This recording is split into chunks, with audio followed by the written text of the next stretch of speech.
A twist in a high-profile murder case. The killer's adoptive parents are now suing the adoption agency. This is the CBS Evening News. With Dan Rather reporting from CBS News headquarters.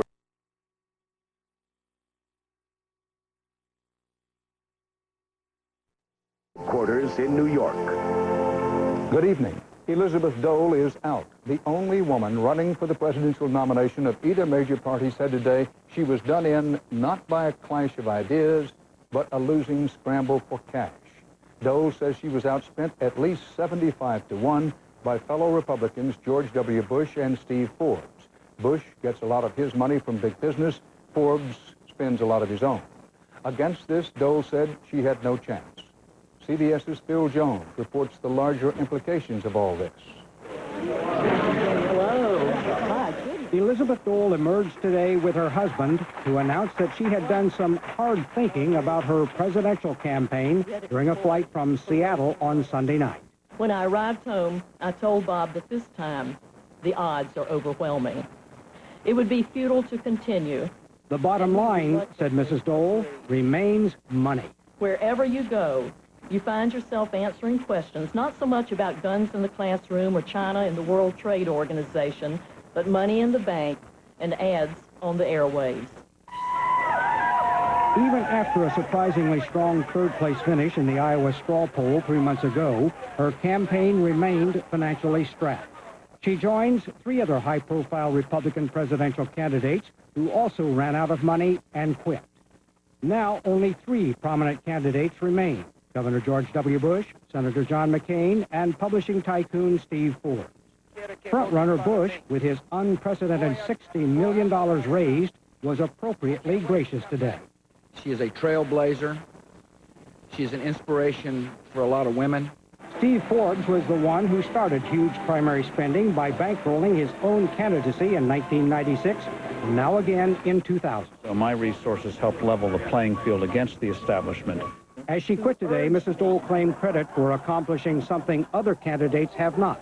In her words, paving the way for the person who will be the first woman president. It's almost as if you see some women sit up a little straighter because you're trying to empower them to understand that they can do it, they can really make a difference. So that's it for the Dole presidential campaign, but as Mrs. Dole put it today, I'm a long way from twilight. And she certainly has positioned herself as a leading contender for number 2 on the ticket. Phil Jones, CBS News, Arlington, Virginia. The Dole dropout comes one day after Bush allies among the Republican congressional leaders killed the latest attempt at campaign finance reform, underscoring yet again how big money special interests can turn an election or even who's able to run. To follow the dollar and the story, we take you to CBS News Chief Washington Correspondent Bob Schieffer. Bob? Well, Dan, as you know, money's always been a factor in politics, but lately it's become virtually the whole ball game, and there is a reason. I'd like very much to introduce to you the First Lady. Politics used to be personal, and campaigning among the people was fairly cheap. But as television grew, campaigns moved out of the community and onto the TV screens, making commercials as expensive, and costs skyrocketed. So when Mrs. Dole raised only $1 million over the past 3 months, while George W. Bush was raising $20 million, friends and foes alike knew she couldn't last. The money just really was not there. Republican John McCain, who has made campaign reform the core of his presidential campaign, calls the influence of money disgraceful. John Kasich, Lamar Alexander, Dan Quayle, and now Elizabeth Dole have all left the presidential campaign before a single ballot was cast.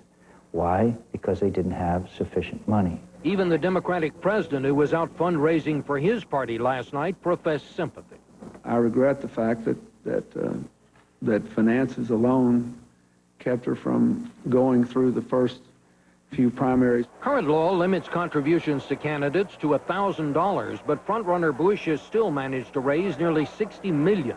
An astounding number, but chicken feed compared to the $250 million expected to flow to the political parties, which are bound by no limit on contributions. Where does it end? There'll be more money and more scandals. And finally, those scandals will grow to a point where the American people will absolutely demand we clean it up.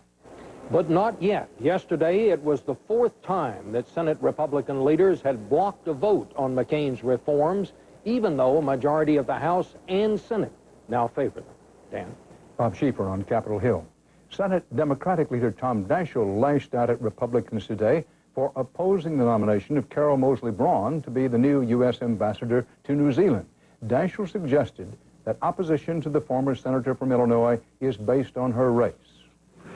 Carol Moseley Braun is just the latest victim of increasing sentiment expressed by an increasing number of Republican senators that I think is very dangerous for this country and very, very harmful to the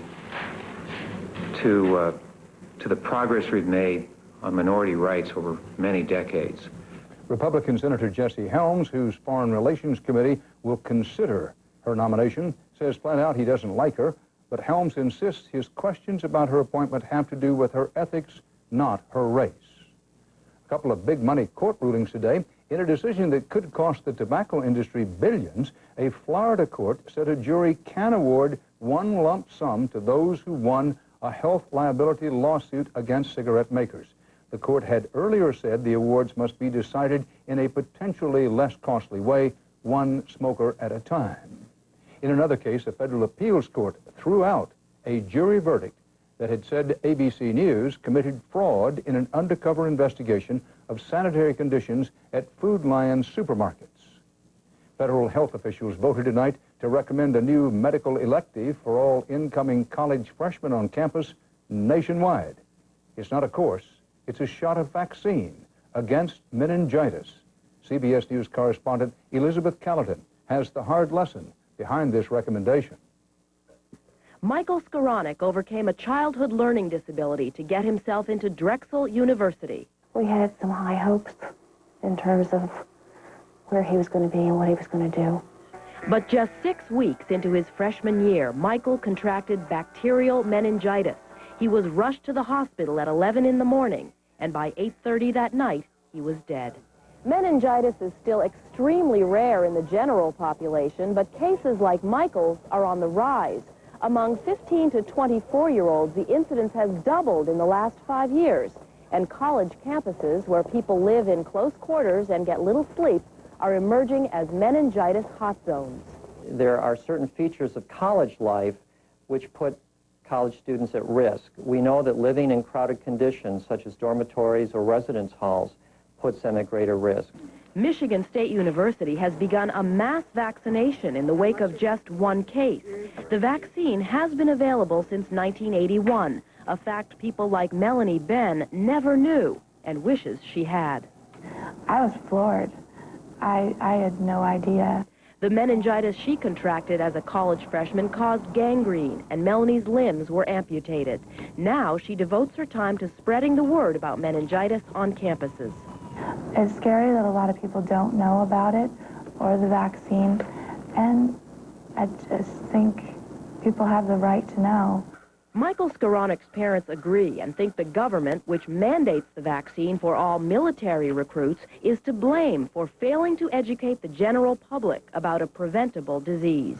It's too late, but it would not be too little if they require the vaccine for college freshmen. Public health officials say a mandatory vaccine is unnecessary, but just recommending it would be a big step, they say, toward saving young lives like Michael Skowronek's. Elizabeth Callahan, CBS News, New York. Still to come on the CBS Evening News. CBS News investigates what some Asian Americans say is a dirty little secret at U.S. atomic weapons labs. Parents of a killer go to court saying they were lied to when they adopted him. And the American dream. Tonight, a man's dream of a walk in the woods that led to a whole new life.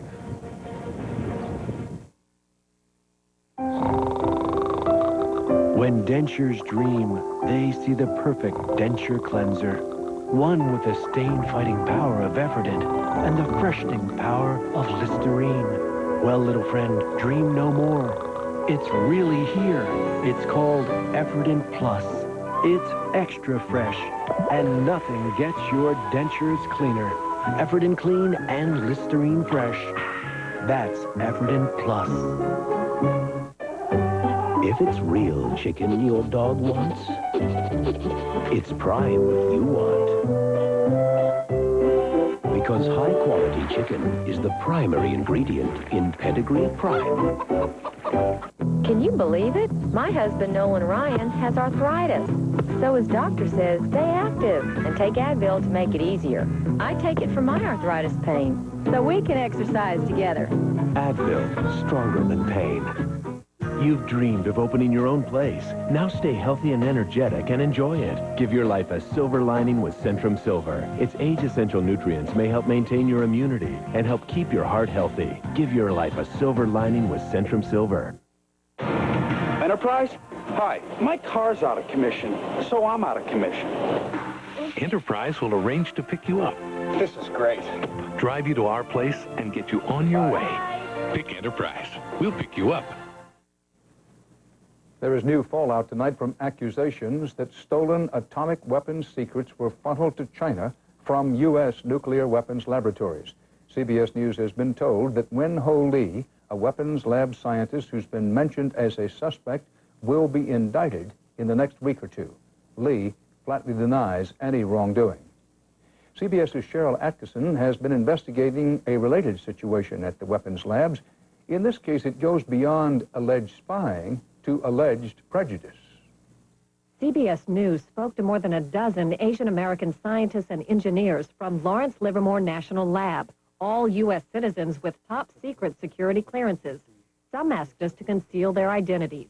They claim that behind the walls guarding the nation's most sensitive nuclear weapons technology lies another secret, not espionage, racism. They do not think we have what it takes to become a leader and manager. They think all Asians is no good. And they might use this case to prove that they were right.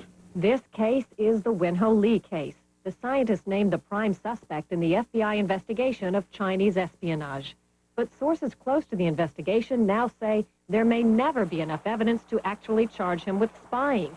And on top of that he was singled out because he's Asian American. It was no surprise to these scientists who say they've faced blatant discrimination for years. Recently, Chinese spy jokes. Being a Chinese American, I can take my fair share of the ethnic jokes. But the issue of loyalty is too fundamental to be joked about. A supervisor once advised Joel Wong to take English lessons. I find that very insulting because I've been speaking English, if not all my life, but most of my life. And what do you think that demonstrates? I think it's his unwillingness to see through my Asian face and recognize that an Asian can speak English. The scientists compiled years of lab data showing Asians consistently paid less than their white colleagues. Helena Wong is one of the few Asian Americans in a supervisory rank, but after 21 years, she's still making a secretary's salary. So you're a supervisor, I'm a supervisor. but you're ranked salary-wise among the lowest. That's right. I have a master's degree, and I can't believe that everyone in the math group above me has PhDs. Maybe they do. I can't believe it. Lab management now admits there are concerns. How many Asian Americans are in top management ranks here at the lab? If I looked at the answer to that question is not enough. Energy Secretary Bill Richardson was recently called before a congressional panel to discuss that same question. He's dealing now not only with the possibility of espionage, but also the possibility that these scientists and engineers are victims of one of the national laboratory's darkest secrets. Cheryl Atkinson, CBS News, Livermore, California. Indonesia chose a new leader today, and a White House spokesman called it, quote, a triumph for democracy. Not everyone sees it that way. The Indonesian parliament elected an Islamic party leader known as a champion of tolerance and democratic reform, but it passed over the winner of last June's elections, the daughter of Indonesia's first president, Sukarno. Shortly after the vote, a car bomb exploded in Jakarta, killing at least one man and wounding 18. And supporters of the losing candidate took to the streets, battling with police after they were prevented from marching on the parliament. The clashes continued into the night, raising fears about any peaceful transition in the world's fourth most populous nation. Still to come on the CBS Evening News, the sequel to a murder. Parents of the killer charged they were deceived when they adopted him.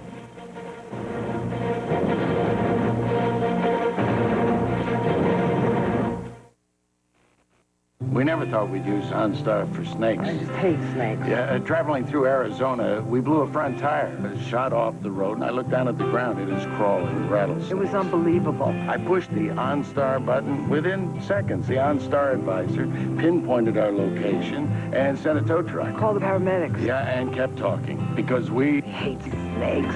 Yeah. The one-touch connection to people who can help.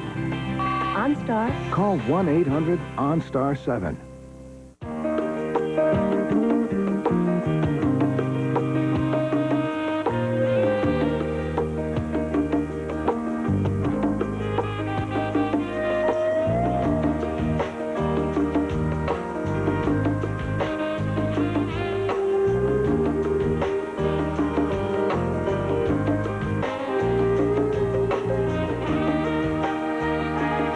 Ask your doctor about Viagra.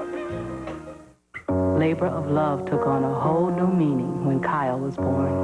12 hours of labor. One of life's most joyful moments can also be one of its most painful. But take comfort, as so many women have, in Tylenol, the pain reliever doctors and hospitals choose most. Come meet your little brother.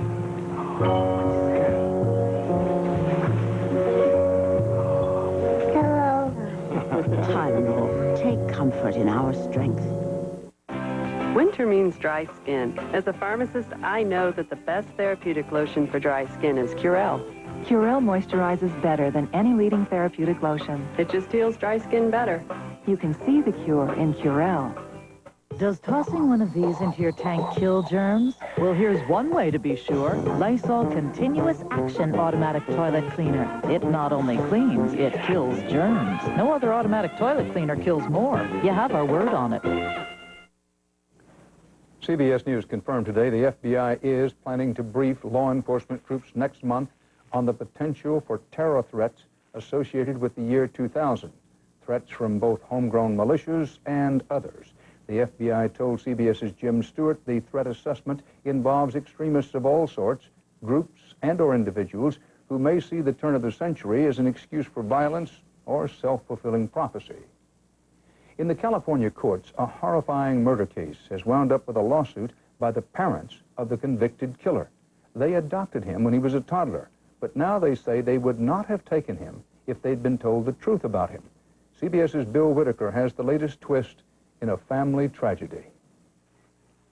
John and Winnie Strohmeyer wept in court a year ago when their adopted son Jeremy was sentenced to life for killing 7-year-old Sharice Iverson in a Nevada casino. Surveillance video showed him follow the girl into a restroom where he molested and strangled her. I'm not a monster. But his parents now believe there was something seriously wrong, and they're headed back to court, claiming the LA County Adoption Agency deceived them by withholding vital information about the mental health of their son's birth mother. We have laws on the books about disclosure. We have never, ever heard from this agency. The Strohmeyers said they'd accept almost any baby, but not one with a family history of mental illness. County adoption officials won't speak on camera, but their own background report labeled the birth mother a chronic schizophrenic with a long-standing history of mental problems, problems which so far have not been diagnosed in Jeremy. The Strohmeyers say they first saw this report just 6 weeks ago. Would you have adopted Jeremy had you known of his mother's mental history? We love Jeremy, and he's our son. He should have never been presented to us based on their asking us what our criteria was. It's almost like you're suing for defective goods. Yeah, and we didn't see Jeremy as defective goods. Our chance is gone. Our son's chance is gone, but we want to make a difference for other adopted parents. Gregory Smith, their attorney, calls it a clear case of fraud, essentially. Fraud. Fraud. Many adoption advocates endorse full disclosure, but hate to see suits like this. It tends to stigmatize kids, adults who were adopted, and to paint them as somehow pathological, crazy, killers. It seems that after this horror, that you're shifting blame. Yeah, and we live with the blame, but we also think that the county in this instance has some accountability. It seems in this tragedy there's plenty of blame to go around. Bill Whitaker, CBS News, Los Angeles.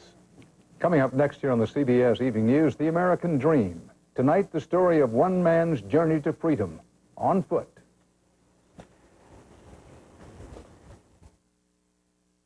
Have you seen the latest? One-a-day joint health with glucosamine, a unique blend designed to help you maintain flexibility. It's from One-a-day. And just what you need to feel your best. My business runs on long hours and a leave. I can't settle for those pain relievers that quit too soon. Just 2 Aleve are strong enough to work all day. I used to need 8 Tylenol to do that. There's a tool for every job. For tough pain, it's Aleve.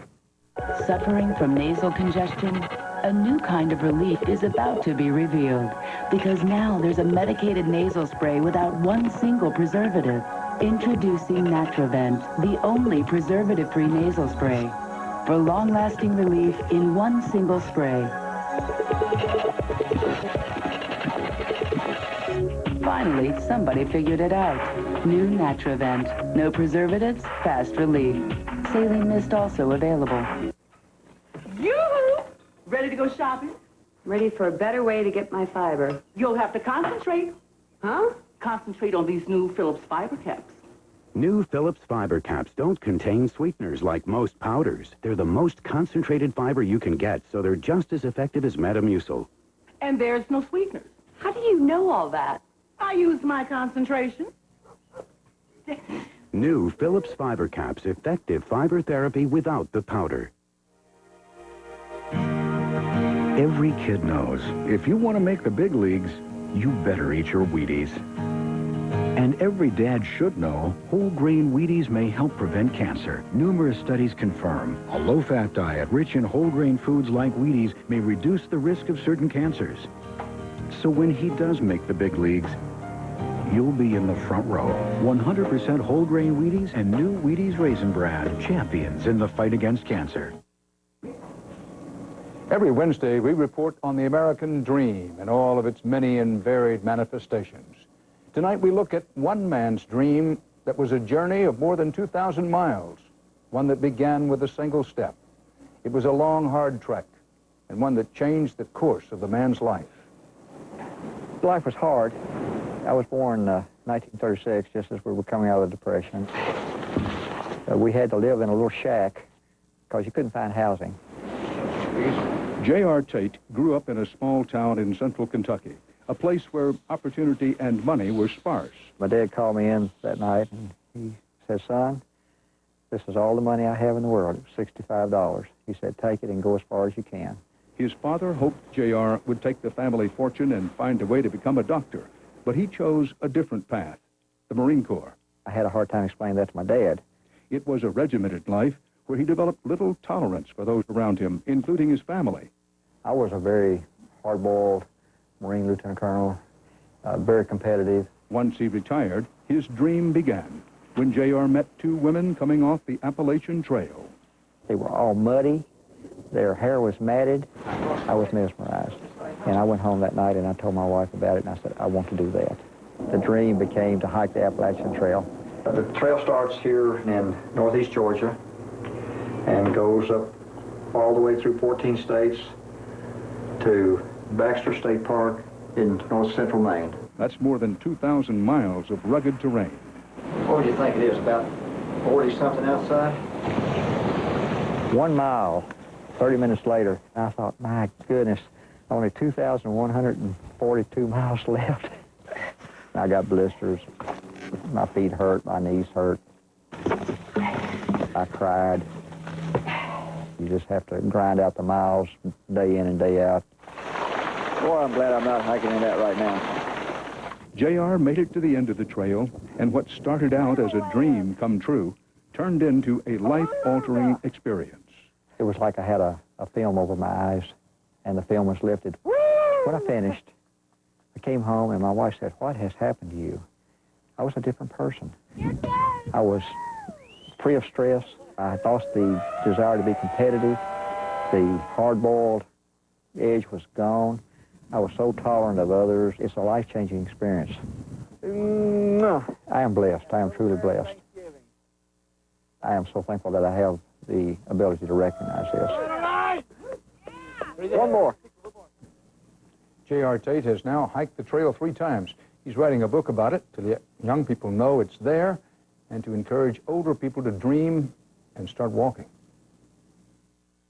The American Dream, brought to you by Fidelity Investments. We help you invest responsibly. The field today looks like the Garden of Eden, but in February of 1945, mayhem, shelling, I got a shrapnel wound to the spine. I was one of the lucky ones. It could have been me, could have been anybody who sacrificed. It's something that never leaves my mind, frankly. It literally changed my life. When the war was over, I had saved a little bit of money. I started a small business and invested for my future. Once you get into the practice of saving for the future, especially investments, it never leaves you. I never would have guessed I would end up with a lot more than some war stories and a house to pass on to my kids. Martin Lagan is one of the extraordinary people who invests responsibly with Fidelity. We can help you do the same. For your guide, visit fidelity.com.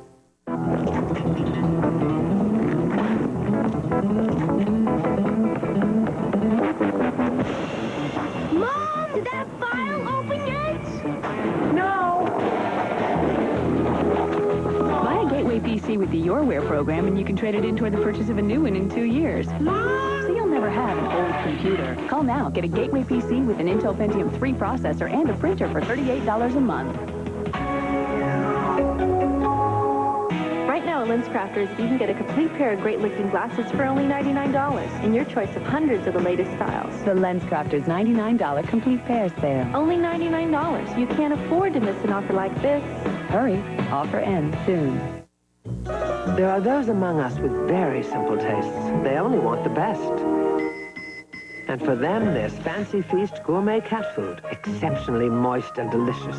Fancy Feast. Good taste is easy to recognize. We end our broadcast tonight with news that's 23,000 years old. Subject, the unearthing of a well-preserved woolly mammoth, carefully dug up from the ice in Siberia. So well preserved, it still has woolly hair, and as you can also see, tusks and all. The mammoth was chopped from the ice, then choppered away for safekeeping and study in a Siberian cave. And talk about a shaggy elephant story. Some of the scientists are seriously talking up the idea of cloning this thing. And that's what we've dug up tonight. Dan Rather reporting for the American Dream and the CBS Evening News. See you tomorrow.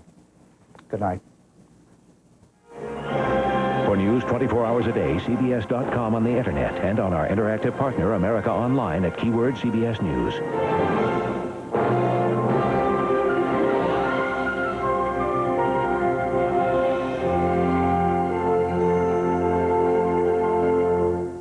Is he a real-life Tarzan? It sounds incredible, but he lived among monkeys after being orphaned. Tomorrow, find out how he survived on the CBS Evening News with Dan Rather. The Early Show with Brian Gumbel and Jane Clayson starting November 1st. Experience CBS News. The #1 newscast at 6 o'clock for the people of Portland, Vancouver, and the Pacific Northwest with Shirley Hancock and Mike Donahue.